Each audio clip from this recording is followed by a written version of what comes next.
ಯಾದಗಿರಿಯ ಇಬ್ಬರು ಯುವತಿಯರು ಸಂಶಯಾಸ್ಪದ ಸಾವು ಪ್ರಕರಣಕ್ಕೆ ಸಂಬಂಧಿಸಿದಂತೆ ಪ್ರತಿಭಟನೆ ನಡೆಸಲಾಗಿದೆ.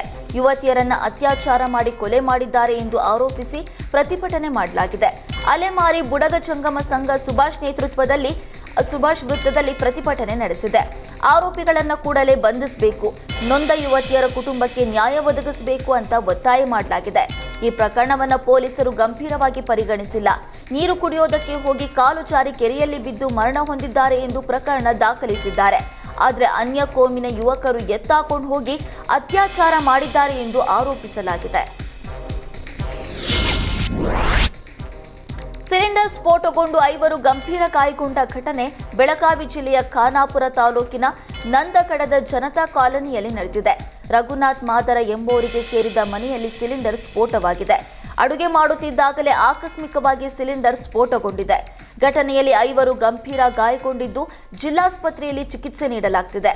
ಅಗ್ನಿ ಅವಘಡದಲ್ಲಿ ಸಾಗರ್ ರಘುನಾಥ್ ಮಾದರ, ನಾಗರಾಜ್ ಕೋಲಕಾರ, ಮಶನವ್ವ ಕಾಂಬಳೆ, ಮನುಷ್ಯ ಕಾಂಬಳೆ, ಪ್ರಕೃತಿ ಕಾಂಬಳೆ, ಆರಾಧ್ಯ ನಿಲಜೀಕರ ಗಂಭೀರ ಗಾಯಗೊಂಡಿದ್ದಾರೆ.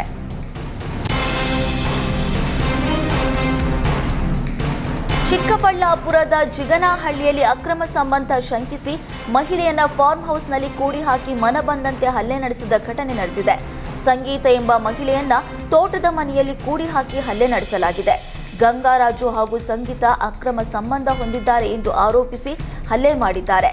ಗಂಗಾರಾಜು ಹೆಂಡತಿ ಮತ್ತು ಮಕ್ಕಳು ಸಂಗೀತಾಳನ್ನ ಕೂಡಿ ಹಾಕಿ ಹಲ್ಲೆ ನಡೆಸಿದ್ದಾರೆ. ವಿಷಯ ತಿಳಿದು ಸ್ಥಳಕ್ಕೆ ಭೇಟಿ ನೀಡಿದ ಪೆರಸಂದ್ರ ಪೊಲೀಸರು ಸಂಗೀತಾಳನ್ನ ರಕ್ಷಿಸಿ ಆಸ್ಪತ್ರೆಗೆ ದಾಖಲಿಸಿದ್ದಾರೆ. ಈ ಸಂಬಂಧ ಪೆರಸಂದ್ರ ಪೊಲೀಸ್ ಠಾಣೆಯಲ್ಲಿ ಪ್ರಕರಣ ದಾಖಲಾಗಿದೆ.